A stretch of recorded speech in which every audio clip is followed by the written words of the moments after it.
Hey guys, welcome to another collection video and also episode 0 in the Zelda book club. More about that at the end of the video. But today we are looking at the Ocarina of Time manga set. These guys were originally released back in 2000 and for the longest time they were only available in Japan. It's a two-part set and it's loosely based around the game. The manga did take a lot of liberties in terms of expanding on the storyline. So there's a lot of characters, a lot of stuff happens in the manga that you never see in any of the game. It's divided into two parts. The first part, which has Child Link on the cover, obviously it covers the Child Link portion of like what the game is. It does venture a little bit into the Adult Link section, and then there's the part two covering the Adult Link section and the rest of, I guess, what would be the game. There's also two bonus chapters, one covering Skull Kid and just some other extra goodies that don't really relate to Ocarina of Time directly.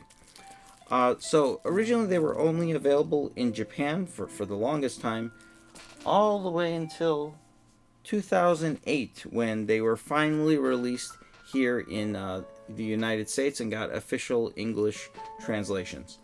One thing worth noting is the story and art is by Akiri Himekawa, and that might sound like that's a single person, but it's actually just a pseudonym. The manga series is actually created by two women whose names are abbreviated as A. Honda and S. Nagano.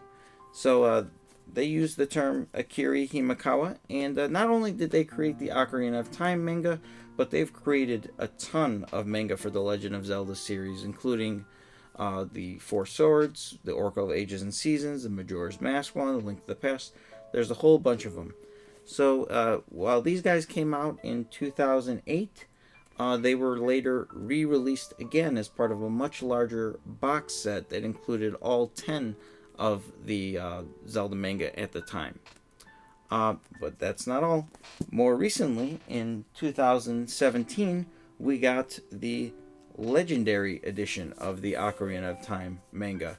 This one had some new cover artwork, and it basically is part 1 and part 2 jammed together in one much larger, very sleek looking book.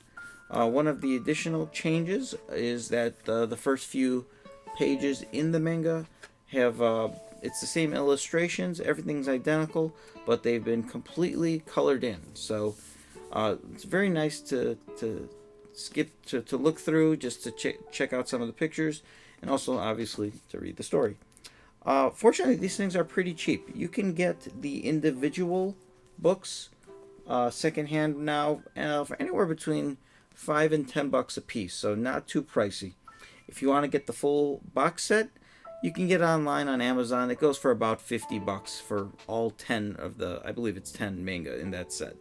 If you want to get the brand new Legendary edition, which I highly recommend, retails supposed to be for $17.99, but you can get it for a little bit cheaper if you do some digging online. So this is also, like I said, part 0 of the Let's Read of the Zelda book club. Gooey and I are going to be reading through the Ocarina of Time manga one chapter at a time, and I want to encourage all of you guys to follow along and read along with us. So if you have the manga, go ahead and you haven't read it before, or if you want to reread it, go ahead and read the first chapter. And we're going to be producing a video talking about the differences between the manga and the game, some of the new elements that are not in the game, and basically anything and everything that we liked, disliked, and the storyline, and just we'll read it fresh. I personally, while I've skimmed through a lot of the manga, I've never actually read the whole thing. So I'm looking forward to it. I hope you're looking forward to it. They're pretty cheap. You can pick them up, and hope to see you around for the Zelda Book Club. Take care, guys.